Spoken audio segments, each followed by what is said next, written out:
Fala, doidos! Bem-vindo a mais um vídeo de Duel Monsters. O conteúdo do vídeo de hoje se trata de um semifilho, de veras interessante, onde foi usado um episódio do anime, que metade terá expansão, e 5 minutos iniciais do episódio seguinte. Na parte do mangá foram utilizados 3 capítulos, mas sem mais delongas, e bora pra análise.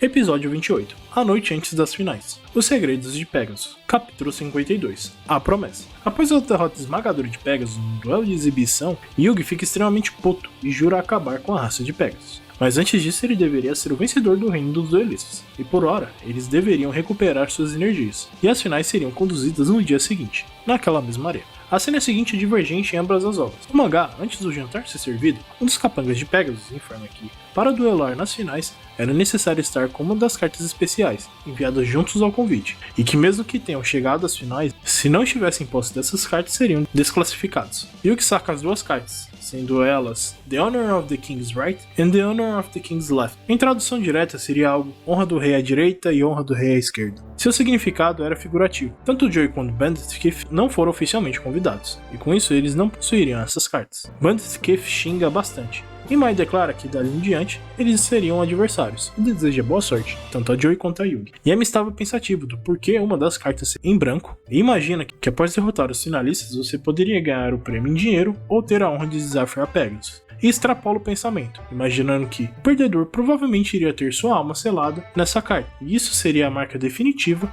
que colocaria a coroa sob a cabeça de Pegasus, se autoproclamando o rei dos duelos. Yami diz que ambos precisariam chegar às finais. Joy responde que infelizmente não possui essa carta. Yami diz que não existe problema, já que eles partilharam as estrelas no começo do torneio. Agora eles iriam partilhar essa carta, e entrega The Honors of the King's Right para Joy, onde ela representa o prêmio em dinheiro, enquanto Yami ficaria com a carta que levaria ele ao duelo contra Pegasus. Joy, preocupado, pergunta o que eles iriam fazer se fossem duelar na primeira fase. Yami, sem titubear, responde na lata que iriam apenas ter que duelar. Bakura pergunta se ele tinha algum tipo de plano para derrotar a leitura de mente de Pegasus. Yami responde singelamente que não. Mesmo a relíquia dele seja um grande empecilho, ele iria aniquilar Pegasus. Nesse momento, Crockett chama a atenção do grupo para que se dirija ao banquete. A turminha fica contente de finalmente Pegasus fazer uma, mas já estava esperando eles, e Bandit Keith não está presente para o jantar. Subitamente Yami sente algo estranho, e acaba olhando para cima, e encontra a figura de Shad. Com espanto, Thea pergunta o que havia acontecido, e o capítulo do mangá se encerra por aqui. Capítulo 53. As vésperas da batalha. Aqui temos uma referência aos primeiros volumes do mangá de Yu-Gi-Oh! A turminha toda se lembra e sabe que se trata de Shad, menos Bakura, que fala que essa pessoa parece um egípcio. Yami responde que esse homem também possui uma relíquia do milênio. O Anki em seu pescoço permite entrar na mente e controlar qualquer pessoa. Thea fala que nunca se esqueceu daquela experiência, pois quase morreu. Joy continua explicando que Shad havia controlado a mente de Thea para tentar descobrir qual era o real poder do Enigma do Milênio, igual o espírito do Anel do Milênio havia tentado antes no RPG das Trevas, que diga-se de passagem, que foi o último arco dos 7 volumes iniciais. E sim, esse arco, assim como o que aconteceu com a turminha no primeiro encontro com Shad, já possuem vídeos aqui no canal. Sempre deixo fixo nos cards ou na descrição do vídeo o link para esse conteúdo, e aproveite para curtir e se inscrever, caso ainda não tenha feito isso. Mas vamos seguir adiante. Bakura responde que não seria mais controlado pelo Anel do Milênio, e aponta que sua dedução estava correta. Essa ilha guardava os segredos referentes aos itens milenários. Yami concorda em partes, que exista algum tipo de ligação entre Ouro do Milênio e Shad, e seu próprio enigma. Mas ele sabe que isso não é o motivo principal, já que Pegasus queria se apoderar da corporação Kaiba, e após a vitória em cima de Kaiba no duelo anterior, já estava muito bem encaminhado para isso. Thea chama atenção para a mulher muito bonita na pintura ao lado. Yami se pergunta qual seria o significado dessas pinturas. Crockett explica que essas pinturas foram feitas pelo próprio Pegasus, mas ele não revela absolutamente nada a respeito delas, e tenta desviar a conversa pelo fato da comida estar esfriando. Mai apressa o pessoal, pois estava esperando a turminha para poderem comer juntos. Crockett repara que Keith não havia chegado, e em nome de Pegasus ele celebrava esse jantar, em comemoração às finais que aconteceriam na manhã seguinte no reino dos duelistas. A versão do anime começa dando foco nas pinturas de Shad e Cecília, e já passa para o pessoal se deliciando com o banquete, onde Crockett pede para que todos aproveitem ao máximo com os cumprimentos de Pegasus. Detalhe é que Keith está presente no jantar. Crockett se prepara então para fazer outro comunicado, onde eles iriam precisar das cartas que foram entregues juntos ao convite oficial, e explica o que cada carta representa, sendo The Honors of King Right ser o prêmio do torneio em dinheiro, e The Honor of the King's Left ser a oportunidade de desafiar Pegasus e se consagrar o rei dos jogos. Tanto Keith quanto Joy ficam aflitos, pois não sabiam que essas cartas seriam realmente necessárias. Mas as surpresas não param por aí. Dentro da sopa brota uma réplica do olho do milênio. Crockett pede para que eles abram essa esfera, e nelas encontra um papel com uma letra dentro. Esse foi o meio de definir as chaves para as finais do torneio, sendo o primeiro duelo Yami contra Mai, e Joey iria poder dar o troco lutando contra Keith. Após a seleção, Crockett enfim deixa o pessoal curtir o banquete em paz. A cena seguinte aqui no anime é onde Yugi-Jin iria entregar a carta para Joey com o mesmo diálogo visto no mangá, onde não seria surpresa, pois já partilham as estrelas e agora era hora de partilhar a carta, já que ambos têm objetivos distintos. A única diferença é que Keith estava participando do jantar, então sabia que Joey teria a carta que lhe interessa. Mai disse que já estava satisfeita e iria descansar, e estava ansiosa pelo duelo contra Yugi, e se despede. A turma aproveita para fazer o mesmo, e todos seguem para os quartos de hóspedes, para enfim recuperar suas energias. Keith aproveita para observar bem qual quarto cada um estaria, e iria aguardar até a madrugada, para poder agir e roubar a carta de Joey. Bem, daqui pra frente entra a parte de expansão do anime, mas antes precisamos voltar ao mangá para cobrir a segunda parte omitida do anime, pois fazia referências ao arco Death Sea também. Enquanto estão jantando, ele percebe que Tristan está agindo estranho e pergunta o que estaria acontecendo. Nesse momento, Tristan pergunta a Yami se ele seria capaz de salvar os irmãos Kaiba. Ele sabe que o que aconteceu no passado foi hediondo, mas ele se sentia em dívida pois Mokuba havia salvado ele da morte certa no Death Sea Jogo 3. Joey mostra total amargura, pois responde que eles só tiveram o que mereciam e não deveriam ser salvos. Tristan diz que Joey deveria entender, pois também tem lutado por sua irmã, assim como Seth estava lutando por Mokuba. Ele até lembra de seu sobrinho, Choji, e diz que mesmo ele sendo pestinha, ele faria de tudo para protegê-lo. Bakura se pronuncia dizendo que ele não sabe nada a respeito do Death Sea ou o que os irmãos Kaiba haviam feito com eles. E mesmo Seto parecendo ser arrogante e egoísta, se ele estava lutando por alguém que ama, ele não deveria ser de todo ruim. Joe responde agressivamente que ele não sabe do que Seto era capaz. Vendo que Joe estava muito aborrecido, Bakura se desculpa. É interessante que a versão da Toei nos 7 primeiros volumes alterou parte da história de Bakura, fazendo ele participar indiretamente do Death Sea. Mas para saber disso e muito mais, como quem era o sobrinho de Tristan, assista a playlist completa sobre o arco do Death Sea, assim como o RPG que é arco exclusivo do Bakura. Fica a sugestão. Yami explica que a única coisa que ele poderia fazer era quebrar os seus, após derrotar Pegasus. Mas caso seus corpos físicos estivessem presos e escondidos no castelo, aí já seria mais complicado para se lidar. Tristan pensa que essa parte ele iria dar um jeito de cuidar. Yami pensa que Seto poderia ser seu rival para sempre, mas ele iria conseguir salvar ele e seu irmão. A cena seguinte é onde da sopa brota a réplica do Olho do Milênio, e Pegasus aparece no telão, onde antes estava uma obra de arte, falando que era a hora do show. Mais uma de suas brincadeirinhas. Joey fica pistola e pergunta se isso era algum tipo de veneno, e Pegasus responde que fazia parte do espetáculo, e seria um bingo para escolher as chaves das finais do torneio, e pedem para que abram a réplica. As chaves das finais são as mesmas vistas no anime agora há pouco, com o primeiro duelo sendo Yugi contra Mai. Com isso, Crockett encerra o banquete e diz que acompanharia o pessoal aos seus quartos. É interessante que Bakura acaba pedindo a réplica do Ouro do Milênio a Yami. Sutil. Calma que vocês vão entender muito bem isso mais à frente. Mai acaba saindo primeiro e pede uma luta justa contra Yami. A turminha se prepara logo em seguida. E vemos que Keith estava de tocar, esperando o pessoal escolher os quartos para poder pôr o seu plano em ação. Joey fala com Yami que amanhã seria o dia de reivindicar as glórias, e entram em seu quarto. Já até pede para que Yami saia vitorioso de seus duelos. Bem, aqui é onde as obras divergem, então vamos falar do anime primeiro. Enquanto está anoitecendo, o anime apresenta brevemente o que cada um estava fazendo. No caso de Yugi, ele estava focado em lutar com Pegasus e salvar seu avô, assim como Seto e Moku. Mai estava reavaliando seu baralho. Joe estava capotado, e Teia estava pensando em toda a aventura que havia ocorrido, até o momento que ela escuta o pessoal chamar. Era Tristan e Bakura, que queriam conversar a respeito de que talvez Kaiba tenha sido injustiçado.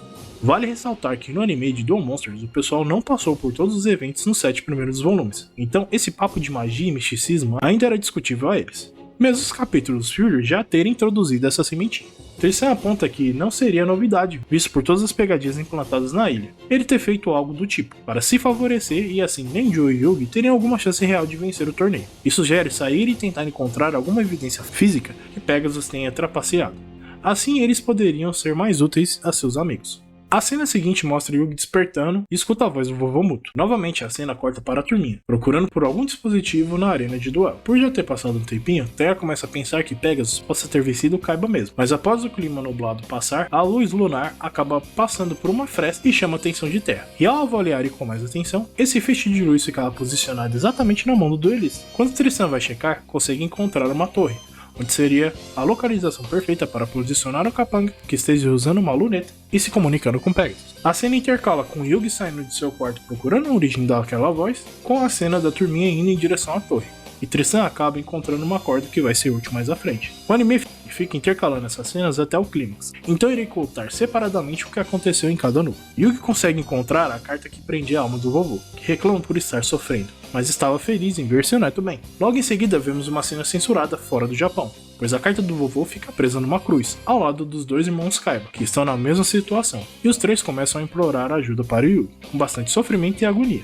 No final, o vovô revela que Pegasus era uma pessoa terrível, pois seu coração já pertencia às trevas, pois vivia uma vida miseravelmente infeliz, e isso fazia focar apenas em conseguir cada vez mais poder para saciar esse vazio. E nas palavras do vovô, sua vida estaria sendo consumida aos poucos, e nisso as cruzes começam a pegar fogo. Novamente o vovô suplica para a ajuda de Yugi, e uma enorme labareda de fogo cobre todo o local, mostrando ao fundo uma igreja. É claro que, para os países com religião cristã, isso iria pegar muito mal. Logo, essa censura iria acontecer de fato. A cena da turminha mostra o pessoal quase chegando no topo da torre, onde Thea quase despenca. Ao conseguir chegar próximo à janela da torre, Tristan consegue prender sua corda na janela, e sugere Thea ir na frente, pois caso escorregue, eles poderiam segurá-la.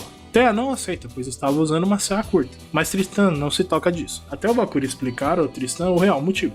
E Tristan não tinha levado para esse lado, mas já que deram a ideia, ele fica interessado em esperar a calcinha dela. Mas responde que ela teria que ir na frente, pois assim não teria nenhuma chance de protegê-la, caso ela escorregasse novamente. A solução dada por Thea é ainda pior, pois ela os força a colocar vendas. Não sei o que é mais ridículo, Thea pagando de santa ou o pessoal ter aceitado se vendar para subir. No meio do caminho, Bakura tem um momento de lucidez, dizendo que caso ela caia, ninguém iria conseguir ver nada para resgatá-la. Tristan apenas ignora e manda ele subir de uma vez por todas. Enfim, ao chegarem no topo, começa a inspecionar o lugar, e vemos nossa falsa moralista toda arreganhada de 4 procurando por pistas. Sem problema algum aqui.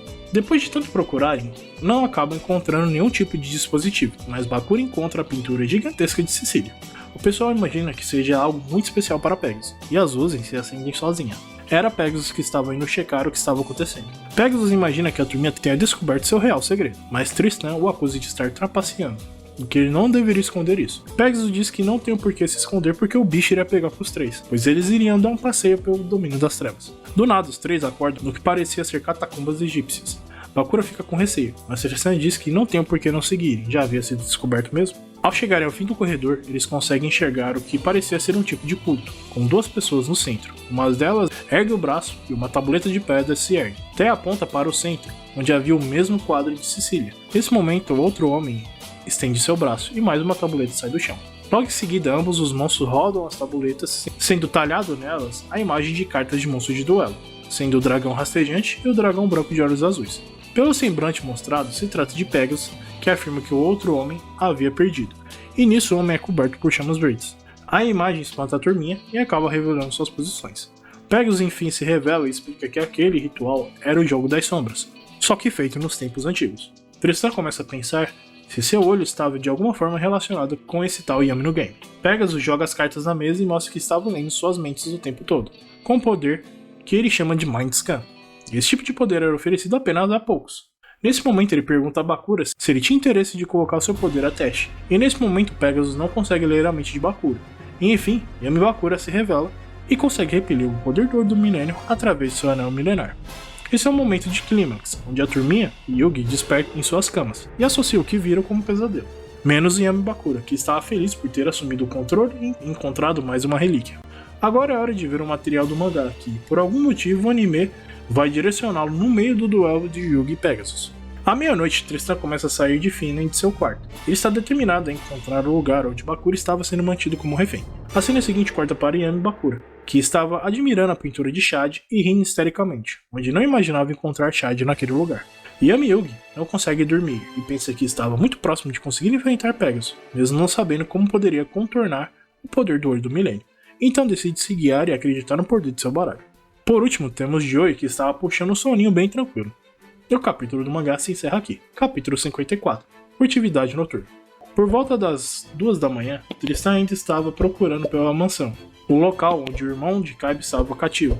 Nesse meio tempo, Kif estava pronto para aplicar sua vigarice, onde ele se pergunta por que Tristan estava andando igual louco pela madrugada. Não que ele não esteja fazendo o mesmo. Enfim, Tristan consegue encontrar um cômodo que está sendo vigiado por 2 guardas. Imagina que ali seja o lugar, até de repente os guardas olharem onde ele estava escondido. E quando pensa que foi descoberto, na verdade era Bakura, que havia aparecido e perguntando que estava procurando um banheiro. Os 2 brutos se zangam e dizem para ele usar o que tinha em seu próprio quarto. Quando estava voltando, Tristan consegue abordá-lo e explica que está tentando resgatar os Kaibas. Bakura se prontifica a ajudar, mas Tristan diz que ele poderia ajudar de outra forma. Pede para que ele distraia os guardas, onde ele grita, atraindo a atenção dos 2, e diz que não se lembra onde era seu quarto. E com isso Tristan consegue avançar. E ao descer a escadaria, ele logo encontra o corpo de Mokuba preso na masmorra. Mesmo com Tristan tentando interagir, Mokuba não reage de forma alguma, quando de repente Tristan é rendido por um terceiro capanga que já estava apontando trabuco para sua cabeça. E só veremos o desfecho desse núcleo capítulos à frente. Nesse momento, em ambas as obras, Kif está se preparando para roubar a carta de Joy, que estava dormindo igual um bebê. Então, sem dificuldades, Kif consegue encontrar a carta que dá direito a participar do torneio. Pra não dizer que foi fácil, Joy acaba berrando enquanto dorme,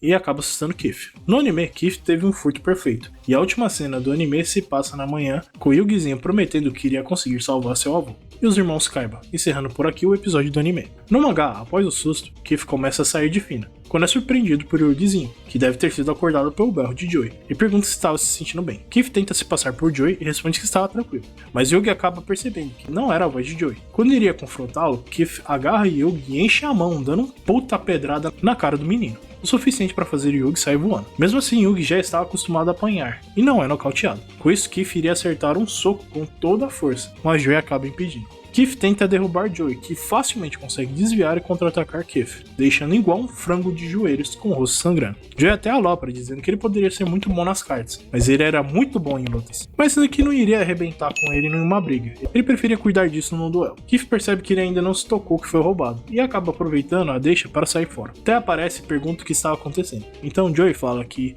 era bom preparar o kit médico que Yugi iria precisar. Yugi pergunta a Joy o porquê de Kif estar tentando entrar em seu quarto, mas Joy nem faz ideia, e acha que ele seria sonâmbulo ou coisa do tipo. No quarto de Terra, ela está aplicando os primeiros socorros. Yugi se incomoda e diz que não era para tanto, mas ela faz questão de fazer os curativos. Como estava sobrando, Joy acabou saindo e deixando os 2 a sós. Ao terminar, Yugi se sente envergonhado, por sempre estar sendo ajudado por todos, seja Joy, por ela ou por sua outra alma. Ele acaba se sentindo inútil e diz que se lembra da última vez que conversaram. Ela dizia que está tudo bem, mas ele queria ser melhor e conseguir protegê-la. E com isso ele diz que um dia seria forte o suficiente que não perderia nem mesmo para sua outra alma. E aí permanece em silêncio. A cena seguinte mostra Tristan estava preso no calabouço, até que o guarda que o prendeu foi nocauteado, e em sua frente aparece Bakura, que iria soltá-lo, e o capítulo do mangá se encerra aqui, com as chaves das finais que ocorreriam em poucas horas. Capítulo 55, a encantadora Mai. Enfim, o dia seguinte chega, e seriam as finais do torneio, onde Yugi estava se preparando, e aproveita para dar uma checada no seu avô dentro da Tech Pix, prometendo vitória ao derrotar Pegasus.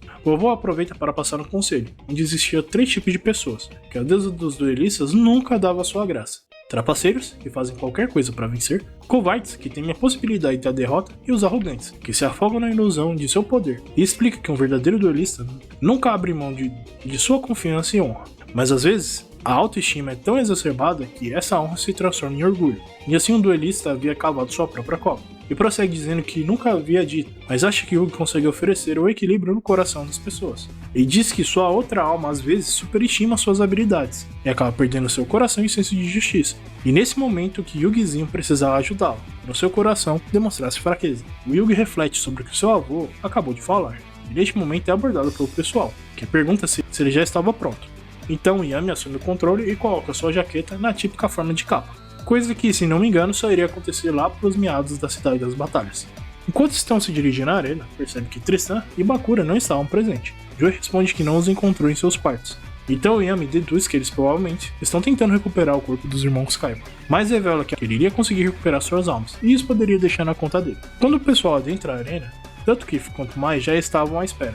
Diga-se de passagem, Takahashi caprichou no traço da Mai, e ela pergunta se estavam prontos para decidir quem seria o melhor duelista da ilha. Bandit Keith chama Joey e diz que, se ele não corresse o desafio, iria devolver a surra em forma de duelo. Joey responde que ele poderia ter sido ex-campeão na América, mas ele iria levar uma surra daquelas quando fosse a hora do duelo. Keith percebe que ele não havia notado que não tinha mais a carta que permitia continuar participando das finais, e se mantém quieto apenas um. Pegasus faz a abertura das finais, e Yami já estava trilouco para tourar o Pegasus na porrada. Pegasus continua seu discurso, dizendo que os 4 duelistas que sobreviveram iriam disputar o título do torneio, mas antes ele iria dar uma prévia desse prêmio. E mostra um baú cheio de joias e ouros, que tinha um valor monetário de $200 mil.